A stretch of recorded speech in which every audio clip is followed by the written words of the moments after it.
Samantala, mababang foreign direct investments binatiko sa ekonomiya ng taon ng Marcos Admin. Alamin natin ang balitang yan sa pagbabalik ni Kamar Paul Montibon. Dismayado ang ekonomista at University of the Philippines professor na si Professor Astro Del Castillo sa mababang antas ng Actual Foreign Direct Investments o FDI ng bansa.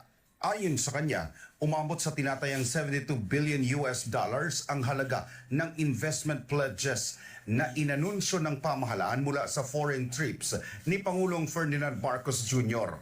Gayunman, sinabi niyang tinatayang 19% lamang ng mga investment pledge ang aktwal na nakapasok sa Pilipinas.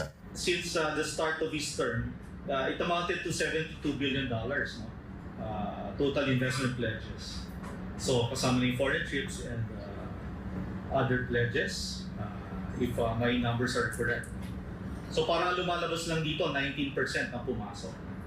So foreign trips niya, out of the 62 billion, 62.93 billion na total investment pledges, around approximately 4.35 billion lang naging na materialized or been actualized into a realized investment. So that's around 6.91%.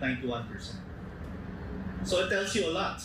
Ayon kay Del Castillo, kung mas malaking bahagi ng mga ipinangakong pamumuhunan ang matuloy, mas marami sanang malilikhang trabaho, negosyo at oportunidad para sa mga Pilipino.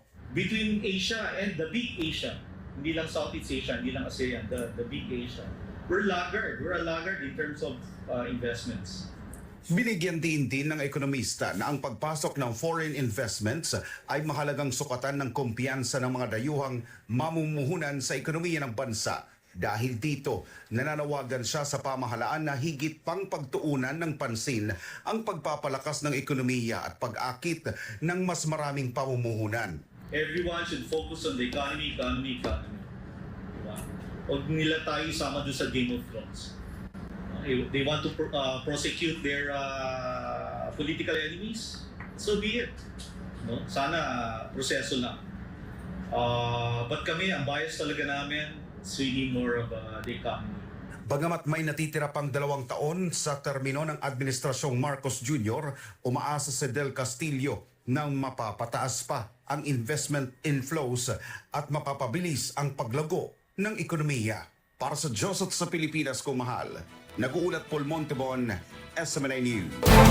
Sunshine News.